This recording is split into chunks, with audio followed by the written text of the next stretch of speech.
dad played in the NBA. How was that growing up with a dad in the NBA? The ultimate cheat code. It just told me all the stuff that people didn't know because they hadn't experienced it. Did you have any veterans, like some guys to kind of show you the way when you came in? I think Dame, I got to ask him questions, and he's a solid dude. So what's his work ethic like? He was just so consistent. It didn't even seem outside of the norm. That's the first thing I saw when I got to the league. I was like, this is normal. But then you kind of see later on that, yo, nobody's really doing what Dame was doing. Did you play against anyone that you like looked up to? It has to be between Kevin Durant and LeBron. The first time I checked in, I was next to LeBron. I just remember, I was like, yo, I could touch LeBron right now. Like, I just had that kid thought, I'm guarding LeBron, like me and him are matched up. And I just remember he did like a spin move or something like that. And I just felt his power. I was like, yo, this is what makes LeBron. Like, he just creates so much space. And what about KD? Just cold, quiet buckets. Like, just won't even say nothing, just get back. I'm like, yo, when he get to that spot, ain't too much I could do. Like, he's shooting over the top. What's up, scorers? Welcome back to the channel. Before we start, make sure you guys like, subscribe, and share. We want to keep getting amazing guests, and today is nothing short of that. Today I have University of Colorado legend, Trailblazers drafted him. Now he with the 76ers. His dad was on the show. Please welcome Jabari Walker. What's up, bro? Man. My man, thank you for coming. Yes, sir. Thank you for having me. Yes, sir. Yeah, let's do it. Yes, sir, man. So your dad played in the NBA. Your dad played in the NBA. How was that? How was that growing up with a dad in the NBA for you? It's a cheat code. Yeah? Yeah, ultimate cheat code. Even the guys around me, they would be like, man, you so lucky to have your dad. Just the information he provided just for the community, everybody around him. Yeah, just it's a lifestyle. He just told me all the stuff that people didn't know because they hadn't experienced it. Right. Like, far as when he say didn't know, are you talking about like far as basketball wise? Just like the stuff he had seen. He played with Kobe, played with Shaq. You can't know things that they did unless you really were around that. So he would tell me the stuff that didn't necessarily make it to the media, like when he had personal experiences with seeing Kobe do footwork, waking up. He taught me about routine, waking up, going to the gym and not just shooting a basketball, stretching, eating right before you get to the gym, things like that. We don't really talk about that enough. So, like, I definitely want to, I'm pretty sure the viewers want to know, because it seems like the NBA kids is taking over now. If your dad played in the NBA, you Division I immediately, borderline NBA. What did you do as a child when it came to working out that the kids don't do? Like, I coach a lot, and I coach a lot of youth players, and I try to tell them that simple is the best. Less is more. Yeah. Learn how to work out of 3 or 4 dribbles, but they fight me on it sometimes. What did you do different from other kids that you played when you was young that your dad taught you? Yeah, I remember my dad, he wasn't too big on the AAU system. He's big on player development. So he took me out of that for a period of time. And how old were you? I was around, there's 8th grade, 9th grade, 10th grade. It was around that time. Okay. Yeah, guys were starting to get ranked, and then you want to be a part of that. He's like, trust me, it'll come back later on if you put in this work right now. Player development, focus on the little things and stuff like that, then we'll catch them later. And so I just remember that, and we were in a gym in the Valley while everybody else had tournaments and things like that. So yeah, we did our own thing, and we built it up from the ground up and started with my legs, had a couple injuries, and we just had a routine. It was different. Gotcha. Yeah. Well, so how many years did you take off of AAU? And do you think that hurt you? Did you think that hurt you when it came to your stock when it came to going to college? Yeah, no, ultimately I don't think it hurt me. I think even if I got success in the front end, it would have been temporary during that time. But I think the importance of going through adversity and seeing those kids in front of me and knowing I was better than them, I think that is the reason I'm still in the league today, because I passed so many of those kids and I still am not where I necessarily want to be or know I can be. So just that mentality, I've had this for so long. But if I had success early, I would have been spoiled, and I've seen how that goes, and I don't like that. I'd rather have a chip on my shoulder. Gotcha. Were you always tall? Like, were you growing up? Yeah, I grew gradually. I wasn't the tallest, but I I just grew consistently. When my peers stopped growing, I kept growing. Got you. Yeah. Why they call you Tank? Man, how you know about that? Hey, How you know about that? Come on, bro. I do my research, brother. Yeah. I do my research. Man, when I was young, I was fat, so my mom used to call me Tank, and yeah, if I hear somebody call me Tank, then I know them from like when I was a child. I Yeah, let a secret out there. yeah, that's a secret. Nobody really know that. Yeah, man, I gotta do my work, bro. I'm trying to get my journalism on, man. You know? That's big time. You was in Inglewood though. You grew up in Inglewood, but then you moved to Arizona. Yes, sir. Right? Yeah. What made you move to Arizona, and what year was that? Yeah, it was going from my junior year to my senior year. So I did my senior year at Compass Prep in Arizona. Oh, okay. And how did that impact your game? Man, it's one of the top 5 decisions I've made in my life so far. Yeah. Really?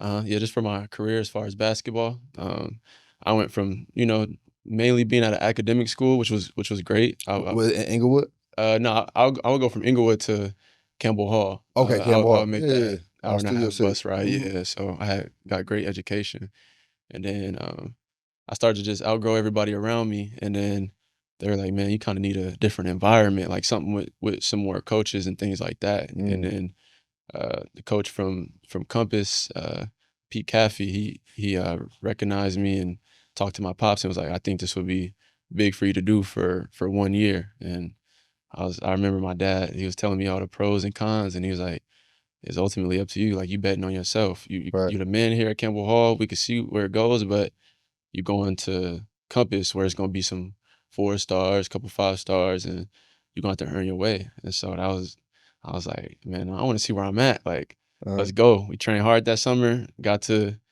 Compass. I see USC. I see everybody in our practices, not even in the games. I'm like, "Yo, they all here just for the practice?" I was like, "Yeah, I can make something work with this." Did you ever get homesick? Because I know a lot. I have some kids who are thinking about taking the prep school route. Yeah. So okay, give them some light. I didn't. I'm not gonna lie, I didn't. Once I got out the house, they gave us a team house, and just being around the guys and knowing that I kind of had some brothers that I was staying with, I didn't really get homesick, honestly. Right. When you go to prep school, it's like they kind of start to build like a family vibe. Versus like when you were kind of local, y'all just go your own way after school. Yeah, everybody was coming from different cities, so we all had to bond in that way and things like that. What made you choose Colorado? Yeah, so I got recruited a little late. I was a late bloomer, so certain teams that were bigger were like, "Dang, man, like if we knew about you earlier, then we would have paved the way for you. We'd had an offer for you." And I just wasn't getting it just because it was my senior year. And people get offers junior year, sophomore year, and they make commitments and stuff like that.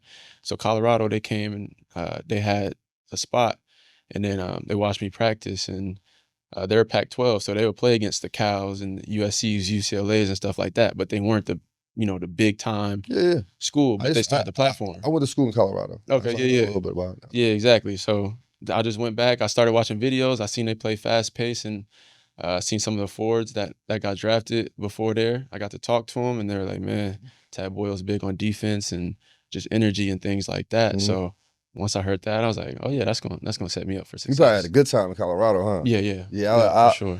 I love Colorado. I mean, it was where my school was at. It was all the way out, far out, about 5-6 hours from yours. I went to a school called Adams State. Okay. In Alamosa. It was a culture shock for me coming from the Bay. Coming from there. But I learned a lot from Colorado. I learned a lot, especially being like outdoors and stuff like that. Did you do any like outdoor stuff out there? Yeah. You're forced to be outdoors. Honestly, you take a step outside of the campus or anywhere, then you see the mountains. So just being around that, I felt like any skiing or anything like that. Nah, I didn't do that because it was. I don't even think I was allowed to, honestly. Yeah. So neither was I. Yeah. I just want to see where you're gonna break the rules. Yeah, no, I didn't do that. So you went there. So you went to Colorado, University of Colorado. You was there for 4 years, right? 2 years. 2 years? Yeah. 2 years. I mean, yeah. 2 years. And you went to, you entered your name in the draft right after that. Yeah. And you was 57 pick. Yeah. I saw you in summer league at the end of the summer league. Yeah. Someone interviewed you. You said, "I got something to prove. You should have went higher." Yeah. Let me ask you, where do you feel like you should have at least landed? Yeah. I think this ain't no slight to anybody else. You should feel highly about yourself. Yeah. No, I think Right now, I think first rounds to 20s in the I later agree. on, but I think later on in my career it'll show I should have went even Mhm. earlier than that. But yeah, I think somewhere in the 20s. What's the biggest adjustment that you had to have that you've made from Colorado to the NBA? Um, just honestly everything with the business side. Mm, Basketball is gonna be basketball. Obviously that changed tremendously, but a lot of people don't realize you gotta start learning about taxes and you gotta start dealing with management and dealing with a lot of the political side of things, like even more interviews and mhm. things like that. Sorry, man. Yeah, yeah, no, no, no, no. I mean, I'm joking. I'm prepared, but yeah, just that side of it Right. because it happens so fast that if you don't prepare, then it's like you might mess up, say the wrong things, be late all the time, just not be a professional. Here Yeah. you go.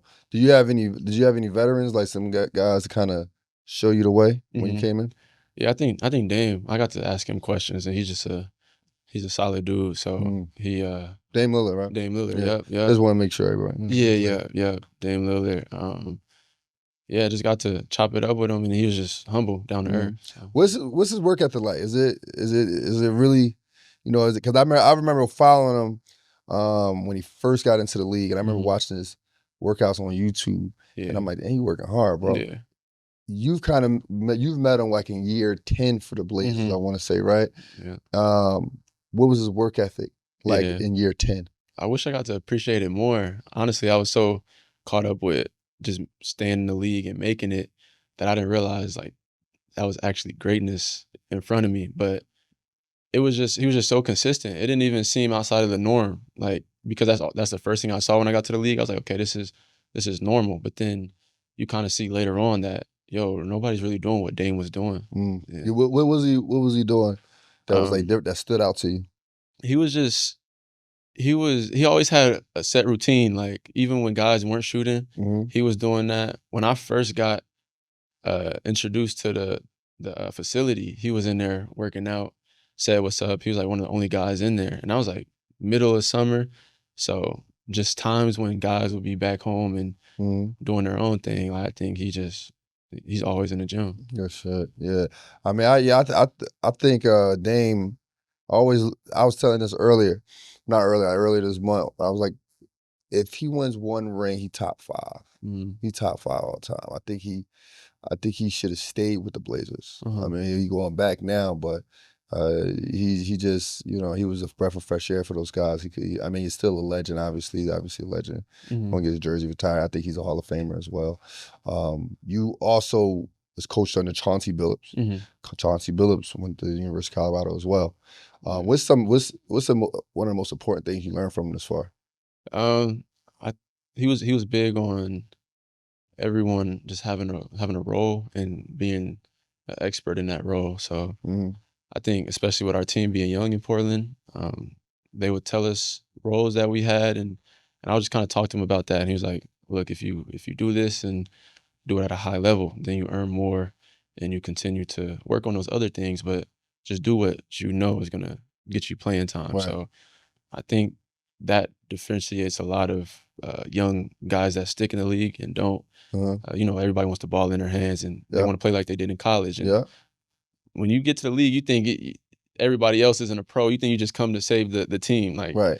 But quickly you learn like everybody has a role. These are professionals. So I think as soon as I understood that, the corner, rebound, and defense was going to be my spots, Right. and I still work at night on things that I need to just in case that day comes, Right. then I think that's what I learned from him. He taught you well because Yeah. I tell people that all the time. Like casuals don't understand that part. Mhm. They don't understand that what you're seeing. You're seeing the best Yeah. athletes in the world Uh-huh. who was dogs for their college, Yeah, yeah. dogs for their high school, Uh-huh. but they now have a role. Just because they average 7, 5, whatever many points, Yeah. don't mean they can't give you 50. Man, it's crazy. Crazy. Is that the hardest thing to adjust to when you get to the league? As far as like, Yeah. you got the ball in your hand at Colorado. Mhm. Now they telling you, yo, man, look, be a double-double machine. We, Yeah, yep.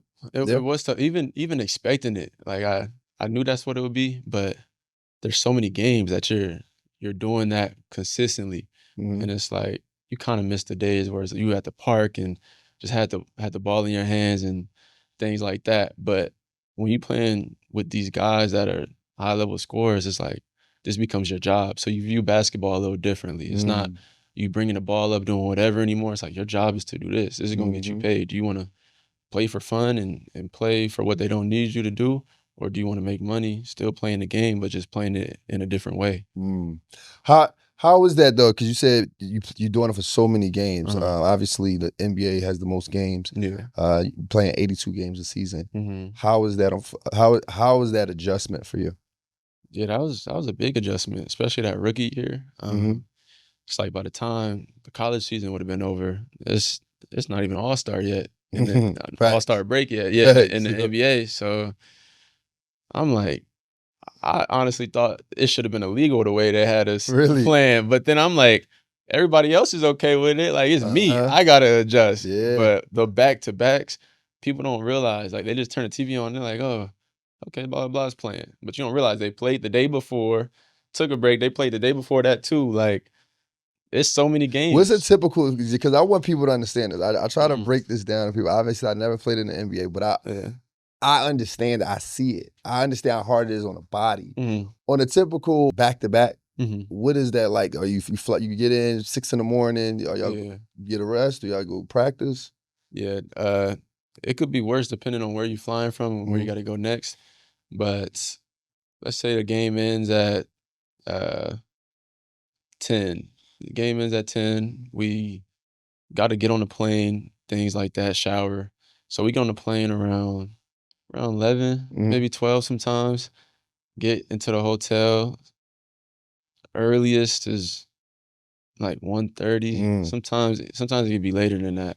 And then don't let you get delayed on a back to back. You might Oh get in shit. 3 o'clock. So yeah, and then depending on how long that flight is, you gotta add that too. So it's yeah, you gotta get straight to bed. Yeah, I can Yeah, imagine, bro, because that's strains on your body, and then yeah. you gotta play the game. You getting Mhm. hit up and down the court. Yeah, That's a different beast, and I don't yeah. think people want to understand that when you seeing guys drop 30 back to Uh-huh. back nights, Yeah, you want a different. That's a different level of basketball that's right there. different. As a rookie, Uh-huh. did you play against anyone that you like looked up to, Yeah. and you was like, "Yo, when I get in the league, I gotta see how he really ball." Uh-huh. And did that person like not let you down on that? Yeah, that happened a couple times. Who we talking about? It has to be between Kevin Durant and LeBron for Word. me. Yeah. I think the first time I got in the game, I checked in, I was next to LeBron. It was like at a free throw line or Right, right. something like that. And I just remember I was like, yo, I could touch LeBron right now. Like I just had Right. that kid thought. And Uh, then I kind of let that go. I was like, okay, I'm in here for a job. right. So then I'm guarding LeBron, like me and him are matched up. And I just remember he did like a spin move or something like that.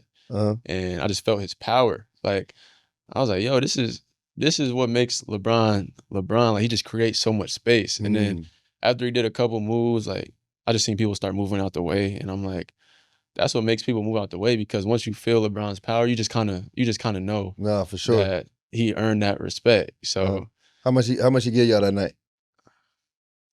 I played LeBron a few times now, so I don't even remember when my first time playing him was, honestly. Oh But yeah. I think one time he might have gave us 40 or yeah, I think he gave Sheesh. us I think this was recent. He gave us 40 at like 39 years old, or maybe he was 40 or something like That's that. He crazy. broke he broke some record against us, and I'm just That like, man, that's crazy. What about KD? KD just cold, quiet buckets, like just ha ha. Won't even say nothing, just get back. I'm like, yo, and I'm thinking I want to go one on one. Nah, it don't work like that. We're gonna send help, young fella. So then they tell me we just send him this way. We're gonna come help you. I'm like, yeah, y'all come help me because when he get to that spot, ain't too much I could do. Like he's shooting over the top every Dog. time. I tell people that all the time, man. Like what we seeing is like these guys is on a whole different level, Mhm. including yourself. Like you know what I mean? Like you a different level athlete Yeah, because you're able to do the things you're doing at 82 games. You able to one even just check your ego and say, look, I got a job to do. yeah, You know yeah. what I mean? You're not important anymore. You're going to the Sixers, bro. Yeah. Were you sad when you got traded? How'd you get the news? Was it like, you was chilling at a bar and it was like, oh, they traded us? Yeah, They traded Jabari. So it was free agency actually. It wasn't a trade. Oh, a trade, okay. Yeah, so it was either Portland picks it up or I go into free agency. I was a restricted free agent. Okay. Yeah, and then I just got the word from Chauncey. He was like, it was good being your coach. And then I was like, okay, at that point, I kind of knew I was gonna go into free agency and I wasn't gonna go back with Portland.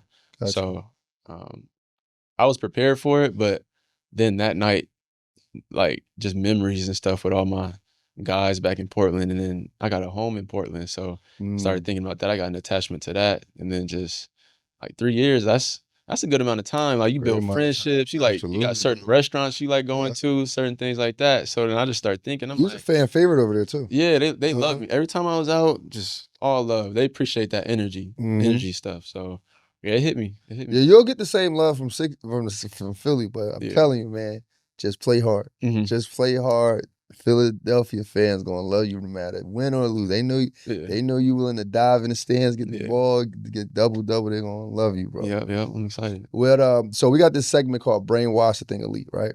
So what Brainwash the Thing Elite is where we talk about how we got over tough times, how we face adversity. You had a few injuries, even a concussion, right? Yeah.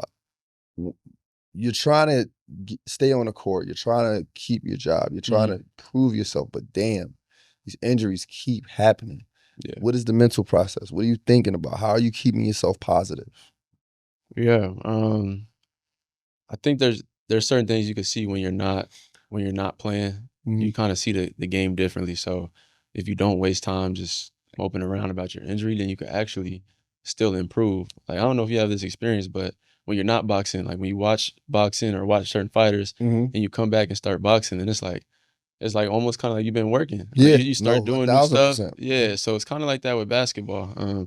You see different things in offenses. You see where people are messing up, and you're like, okay, when I get back, I want to try that immediately, and then I want to be able to add this. So it gives you time to break out of the little routine that you had where you was running things the wrong way and just kind of fix it. So you found the positive in it. Yeah, I found a positive in it for sure. Yeah. I think that's the biggest thing. I think people get to a certain space where they not playing, they don't want to be bothered with. Yeah. They kind of like, like you said, moping around. Yeah. Not doing their job. I know when I tore my ACL, I was kind of, I ain't gonna lie. I mean, it was during the pandemic. It wasn't really much for me to do other than mope. I felt like at the time. But no, I think that's it. I think that's important for kids to know because a lot of kids get injured. Yeah. And they're doing their best. They're trying to get to get their goals, reach their dreams, and they get injured. You living in your dreams. You living in your dreams. Yeah. Let me ask you about that. When you got drafted, was it how was that feeling? Man, it was draft night was a time. I had a lot of tears, but there were tears for different reasons.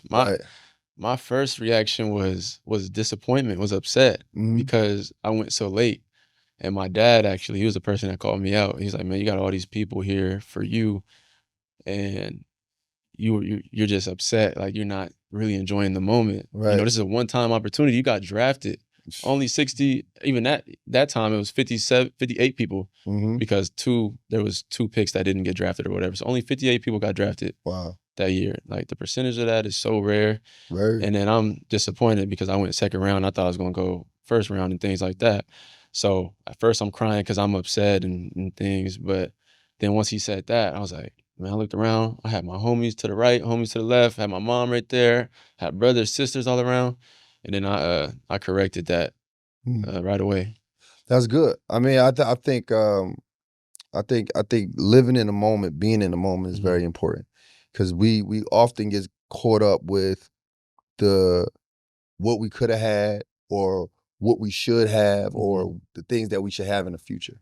Yeah. I think that's good for you, especially being young, man. Like I wish I would have known that as a kid. You know what I mean? Yeah. And when you was growing up, who was your favorite basketball player? You can't say your dad, bro. You can't say your dad. No, I would never. I wouldn't say that. Kevin Durant For Kevin sure. Durant for Yeah. sure. Yeah. Used to wear his shoes, all that. Yeah, because you young, you about 23, I believe. Yeah, 23. 23. Yeah. So you only know like when you think of basketball, that's the only people you know. Bron, KD on his 17th year, I believe, something like that. And Bron is on his 22nd year, so he been playing your whole life. Yeah, I only know certain parts of LeBron's career too. I don't even know like the early parts like that. Yeah, because I always say like to be actually competent to understand basketball, you have like 8. Yeah. Have like 8 years, for 7 to 8 years old to actually sit down and watch it. Yeah. Did you ever try to like? Is Kevin Durant a guy you tried to mold your game around? I did, but then I realized how different he is and how my body type wasn't gonna be like his. But when I was younger and I was taller than a lot of people and I just had long legs and I was skinny, then for that time I was like, okay, I'm Kevin Durant of the 8-year-olds or whatever. But as people catch up, you realize you're gonna be 6'8" and not 7 feet. Then you start taking some of his skill sets, but you don't just be like, oh, I'm gonna be Kevin Durant. Gotcha. Who was like your top 5? Like I always ask that question because people got to know who like your top 5 of all time. Yeah, LeBron, MJ. MJ. Yeah. Your pops love MJ, bro. Yeah, me and him was going back and forth with that one. What? You don't like MJ? I do like MJ. MJ my second too. Okay. I was trying to tell your pop he's second. Your pop was trying to say he was number 1. I'm not mad at that. You got Bron 1? I got Bron 1. Okay, so we in agreement right now. We in agreement right now, bro. So that's 2. At 3, it gets a little tricky, but I'm gonna go Kobe. Okay. Okay. I got Kobe 4. Okay, I'm gonna go Kobe 4, and I'm gonna go Magic. I'm gonna go Kobe 3. I'm gonna go Magic 4. Magic 4. That's fair enough too. I like Magic. Magic 4, and I'm gonna go Kareem 5. Kareem 5? Yeah. That's a solid list. I mean, you can't go wrong with any of those guys. I mean, I like Magic. He kind of changed the game for the point guard position. And same thing with Kareem. Kareem, 6-time MVP. Yeah. Obviously, champion every time. So I give you that. Who made, out of all the guys you've named, who made the biggest impact, like you think, in the game of basketball? God, that's tough. It's between LeBron and Kobe for me. Yeah. But I'm gonna go Kobe. Yeah, I'm gonna go Kobe. Kobe fadeaway, Kobe shoes. The way the Mamba mentality. Yeah. Just all that. I always say that, man. I think Kobe definitely changed the game I think he's the blueprint of work ethic. Yeah. When you think about work ethic, exactly, it's like you got to try to get to that. Yeah. If you can get to the Mamba mentality, you're a different type of person, right? Because that's ultimately what it is. It's just like being a different type of person, than everyone else. What should we expect out of you for the Sixers? I should have asked you that earlier because I know people want to definitely know that. First of all, just being a great teammate, bringing great energy every day. Just a genuine person. I feel like I want to see others around me win. So, just a great vibe and then great energy on the court. If it's the last thing I do, then it's gonna be competing. Like that's what I really want to do. So just all that, and then that comes with scoring, it comes with rebounding, it comes with playing defense. But just the baseline is competing. I want to win. So yeah. What? So I mean, I'll let your secret out. Your nickname Tank.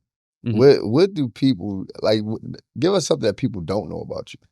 I think if people would definitely need to know more about you. If I spent a little bit more time in my ping pong instead of basketball, I'd probably be in the Olympics. Really? You that nice in ping pong? I'm nice. Really? I'm nice. Yeah, you guys, my dad. He knows I'm nice. When did you start playing ping pong?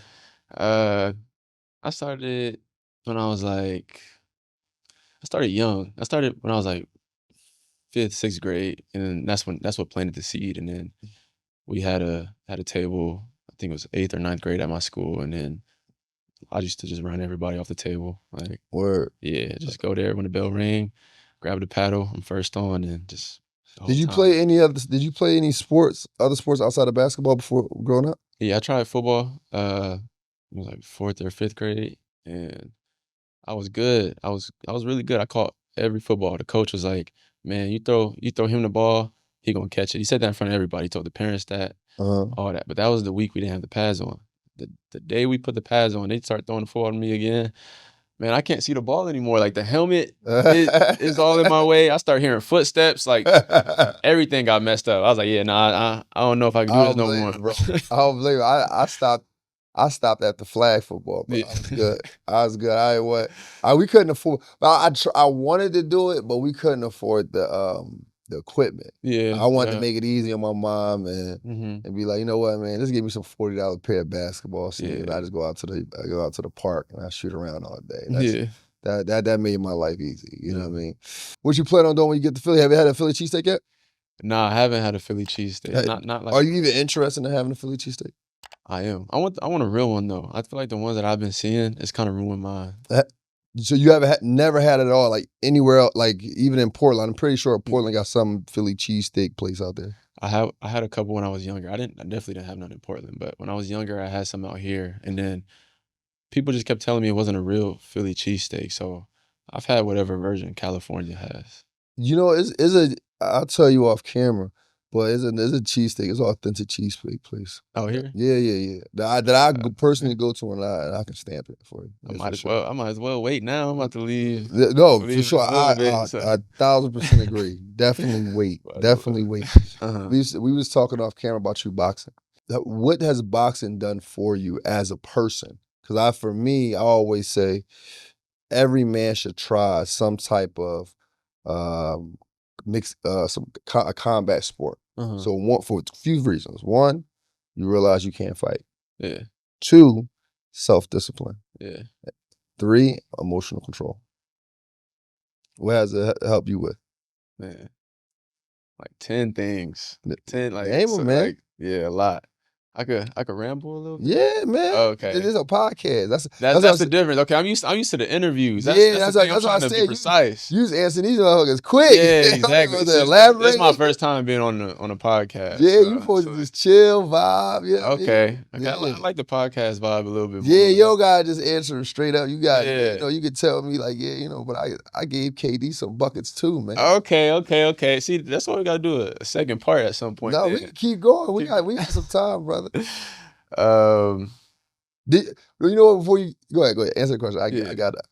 I hold off on it. Okay. Yeah, so with boxing, I walked in the gym and the coach was like, do you want to learn how to fight or do you want to just get in shape? And then originally I went in just to get in shape, but I thought about it. I was like, I really don't know how to fight. Like you kind of act like you would know how to fight in a situation, but deep down, like it's never really happened. So so I kind of had that feeling. I was like, I know deep down, I don't really know how to do that. So, but I could fix it right here. So I told him, I was like, train me like a boxer.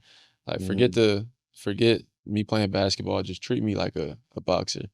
And we start going in, and we don't even talk much about basketball. We just I start being around the fighters and talking to them about their lifestyle, and I start moving around with some of them, and I kind of fit into the boxing community, and so I have this basketball life now at this point where I train in the morning, get that out the way, then I go home or go back to the boxing community, and I'm like, I got 2 separate lives now. So that's a fact. Yeah, it's definitely different. Boxing and basketball, 100% completely different. Yeah, so I'm doing the boxing thing now, and I'm learning that your confidence goes up right away. Like, for sure. You know that you can de-escalate situations without just feeling that threat. Yeah, like, exactly. Like you walk in rooms like, listen, man, I probably can kick everybody. Yeah, exactly. So you just start to speak a little slower. You start to just come up with different solutions, knowing that the last solution is we could take it there if we have to. Right. So that's what I was saying about the emotional control. Yeah, there you go. Yeah, like the emotional control part of it is like, when I was younger, I get into like, the verbal altercations. You feel like, all right, I got to make sure that I'm first to hit. But now that I've been boxing for so long, I know like, let's calm everything. Yeah. You know what I mean? Because I know where I can take out. You can go with this, but especially after you get hit. Yeah, for sure. That's one thing too. Like once you hit in the mitts too. That's a whole thing. Like you develop skills with that. But then when you actually get hit, then it's like, okay, how do I react to this? And then when you get hit and you keep going, then it's like, all right, that's another level. Yeah. I mean, and I was watching you on Instagram. You was hitting the mitts. You was working with a guy who went to a gym I used to go to. What's his name? Skywalker. Yeah, Yeah. Good. He a good fighter. yeah. And I was like, yo, my man hitting hard. Like, my man must have had a bad day of practice. Because my man over here hard as shit, man. Yeah. You gotta do you spar at all? No? Yeah. I don't even know how much I can really say about that, but I've had my moments. Yeah. Yeah. Yeah, I mean, he just move around. He Yeah, don't yeah, spar. yeah. He move around. Moved around. Tap. It's like slap boxing your buddies, man. Yeah, that's Everybody's it, done it. he ain't getting hit. Yeah. Focus on basketball. And if you do it the right way, use your jab, then you really not. For me, I got long arms, so you really don't have to get hit. So yeah, just move around. I'm doing most of the hitting. I'm hitting people. There you go. There you go. Well, I want to go back to basketball because we talked about seeing your childhood favorite hoopers, right? Who's a underrated guy that you was like, yo, I didn't know he was that nice? Yeah. Like who's somebody you can think off top of the head? Because this is what I'm saying. Like some people always think that the is like everyone is he averaged 4 points. Yeah. He like, oh man, he not that good. But you got front row of seeing someone like who you grew up watching. You like, yo, this dude, I didn't know he was just nice, bro. He averaged 10 points my whole life. Yeah. Honestly, for me, it was Jeremy Grant. Really? Yeah. He started off as a role player, so he developed his game, of course, but I didn't realize he could shoot the ball the way he did and the skills he had. Like if you really look at what he does, I know some people hate on him now because he got paid and things like that and all this political stuff. But if you just look at what he does and look at his skill set, it's like, man, I've seen him go at KD. I've seen him go at some of these guys, not get tough. Not get the same notoriety, but he's shooting over the top. He got this jump shot where he catches the ball high, like at his forehead, and just shoots it from there. Like you can find so many clips on that. So I took a lot from him. Word. Yeah. Cause you a bucket too. I've watched a couple of your highlights and you had some great games so far. Appreciate it. Oh, for sure. I'm trying to ask this question the right way. Cause I know here's the thing. NBA players, y'all be so political, man. Y'all be so political. Like what game that you gonna remember? Cause you had some good ones. But you was like, yo, I'm busting these dudes' ass today, bro. Like I like you walked in like, look, soon as I get on the court, I'm cooking y'all. And it actually happened. You gotta tell us what game, how many points you had. Yeah, I think the most recent one I'm gonna say is Boston this last year. Oh yeah. My trainer was there. He was in Boston, and me and him was just talking about mindset and just being willing to shoot the ball and things like that. So I always want to show him that the stuff we do in the gym pays off, and I'm gonna go out there and shoot the ball and not be scared. So I kind of had that mindset after a nice conversation with him, and then plus it's Boston. They're defending champs. That's a big stage, and just their fans talk crazy. So you always want to play good there. And yeah, when we got there, I was just playing like just kind of nothing to lose. So first shot went in and felt good, and then my energy was good. My body was feeling good. I was like, okay, this might be a good day. Like they helping off of me. They must not know. So then next one went in, and I'm like, oh, so if you make 2 in a row, like for me, that third one it just feel like a free shot. Right. So then that's even dangerous because like now that makes you even more comfortable to shoot the ball. So that third one I almost knew like it was destined to go in. So after that one, then ended up with like 6 threes, went 6 for 6. Yeah. I feel like I should have shot a couple more maybe, but your 3-point percentage has been going up over the last few years. Yeah, you've been doing great.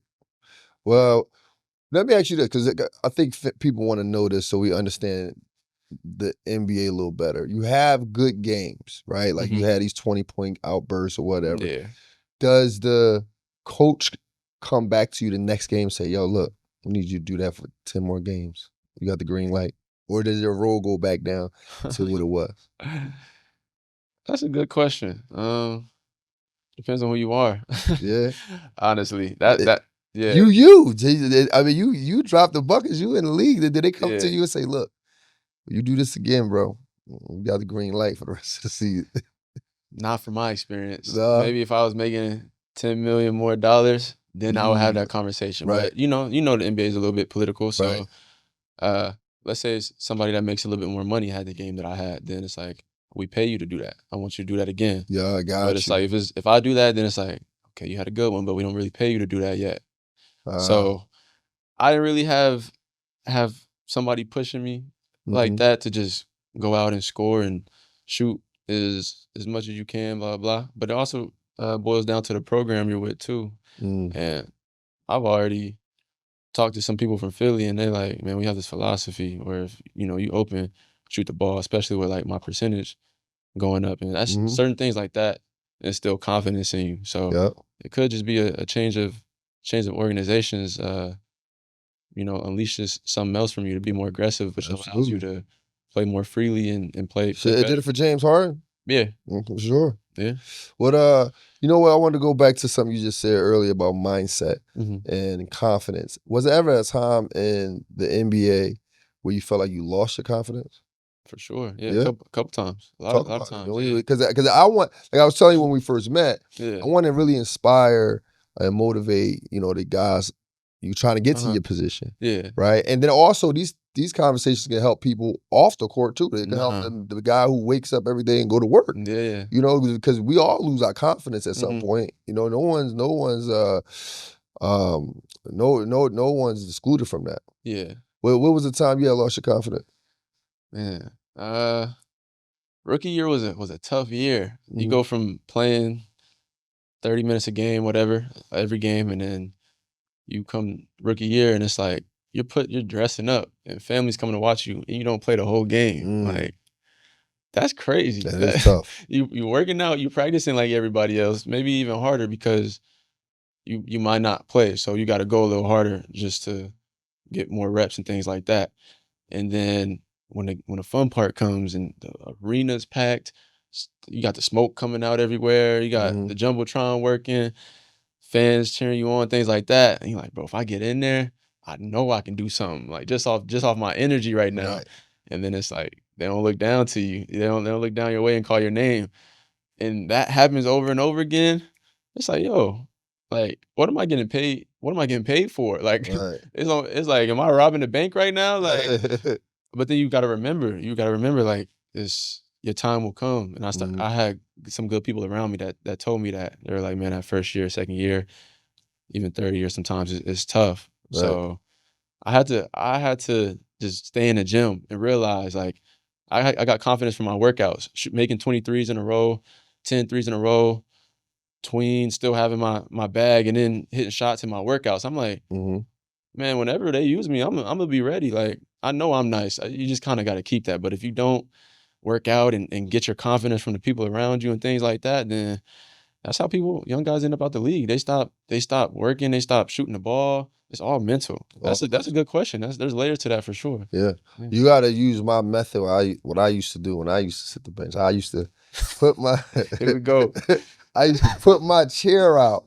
So when you look down, you see me.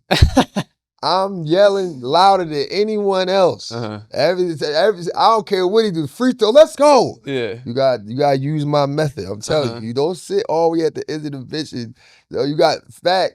You know what you do? Take the warm up off. Because he might subconsciously think that you was in the game already. Like, hold up. Yo, get back in there. I'm telling you. Okay. These are gems right here, bro. Yeah. Like, when I was on the bench, I was in school one night. I used to take my warm up off and pretend like I was already in there. Yeah. Because he forget he into the game like everybody else. Yeah. So listen, I mean, I'm trying to help you out here, man. Yeah, you might have a little point with that one. Yeah. Look, man, we're gonna close it out right there, bro. I really appreciate you coming on, bro. This is a scorer society, so what we call a scorer is a person who can handle adversity, who can handle and score in many ways. That's what a scorer is. Sometimes you might have to move without the ball to get your bucket. Same thing in real life. Sometimes you might not start as a CEO. You might have to move your way up. That's moving without the basketball. Yeah. sometimes you have to create your own lane, like you create your own shot. Mhm. And that's exactly what you did in life, bro. And we super happy for you. Yeah. I look forward to seeing you play for the Sixers this year. Yes, sir. Look forward to do your thing. Look forward to seeing your journey. Mhm. And my friend, you are a scorer. Welcome to Score Society. I love it. I love it. Appreciate it. Yes, sir. Appreciate you. Man. Yeah, yeah. All right, there you have it. Another interview for Score Society. Make sure you guys like, subscribe, and share. Until next time, let's continue to think elite and together. Welcome to Score Society.